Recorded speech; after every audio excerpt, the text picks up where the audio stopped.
consideración. Tiene la palabra diputada Romero. Gracias, señor presidente.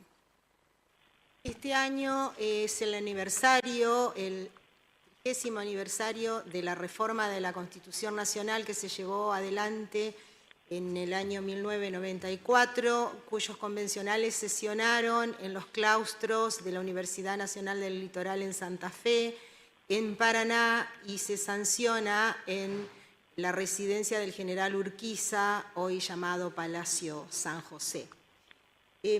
Quiero brevemente decir qué fue lo que se consideró en esta reforma tan trascendente para la vida de los argentinos. Pido autorización para leer los artículos y no obviar ninguno. Si bien esta reforma de la Constitución mantuvo los artículos del 1 al 35 de los derechos consagrados en la Constitución de 1853, derechos clásicos tan importantes como el derecho a la propiedad, el derecho a la libertad, el derecho a la igualdad, derecho al trabajo del 14 bis, pero introdujo en el capítulo 2 nuevos derechos que, si bien ya se venían hablando en congresos de derecho desde 1972 en adelante, recién en 1994 fue necesaria esta convención para poder consagrarlos. Dentro de ellos quiero nombrar rápidamente: en el artículo 36 se prohíbe con claridad la usurpación de gobiernos por vía de golpes de Estado, dando una más amplia redacción a todos los principios que ya existían en este artículo 36. Se garantiza el ejercicio de los derechos políticos y se destaca a los partidos políticos como instituciones necesarias del sistema democrático. Tan trascendente hoy que vamos a estar tratando la reforma política próximamente. Agrega los derechos de iniciativa de los ciudadanos en el artículo 39, la consulta popular en el artículo 40, además con el derecho a un ambiente sano y equilibrado en el artículo 41 para las generaciones presentes y futuras, el artículo 42 con los derechos de los consumidores y usuarios que aún hoy todavía no son totalmente ejercidos o totalmente defendidos. Y otra de las virtudes de esta Constitución fue el artículo 43, que aseguró que toda persona puede interponer acción de amparo contra las autoridades en alguna de las violaciones particulares. En la segunda parte, relativa al Poder Legislativo, consagra la elección directa de los diputados, el derecho de la Cámara de acusar ante el Senado al presidente y vicepresidente y demás autoridades. Se consagra el trascendente derecho al tercer senador por las minorías en el artículo 54, garantizando de alguna manera una democracia más equilibrada con voz y voto.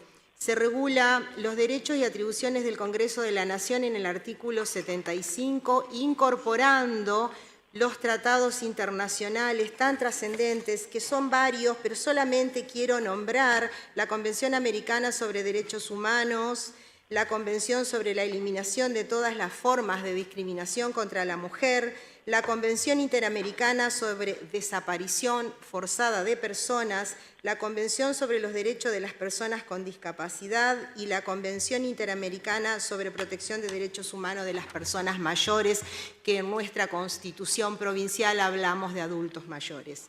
La Auditoría General de la Nación como órgano de control externo del sector público, el Defensor del Pueblo como un órgano independiente en el ámbito del Congreso de la Nación para actuar con plena autonomía funcional. El artículo 123 otorgando autonomía a los gobiernos locales, es decir, a los gobiernos municipales, entre otros. Se consagra el Consejo de la Magistratura como organismo para selección de jueces y juzgamiento de los mismos, y se ratificó la vocación argentina como legítima e imprescriptible soberanía sobre las Islas Malvinas, Georgias y Sandwich del Sur.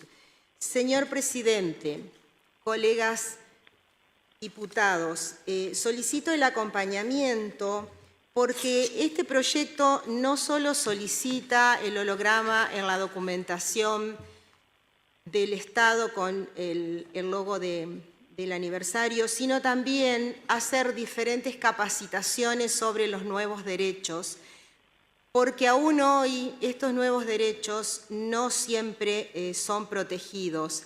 Es necesario que la ciudadanía entrerriana conozca los derechos, se empodere, se apodere de ellos para poder exigir su cumplimiento.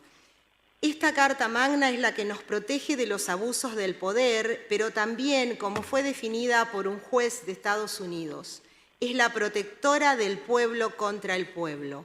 El 22 de agosto de 1994, en el momento de la sanción, el doctor Alfonsín dijo: sin dudas, se trató de una reforma progresista destinada a trascender, siendo un hito de la vida política de la Argentina. Muchas gracias. Muchas gracias, diputada. No habiendo más uso de la palabra, se va a votar el dictamen de la Comisión de Asuntos Constitucionales, Juicio Político, Peticiones, Poderes y Reglamento, el que por constar de 4 artículos de fondo y 1 de forma, primero se vota en general. Quienes estén por la afirmativa, sírvanse, por favor, levantar su mano. Resulta aprobado. Se va a votar en particular a mano alzada. Se vota el artículo primero. Los que estén por la afirmativa, sírvanse, por favor, levantar su mano. Resulta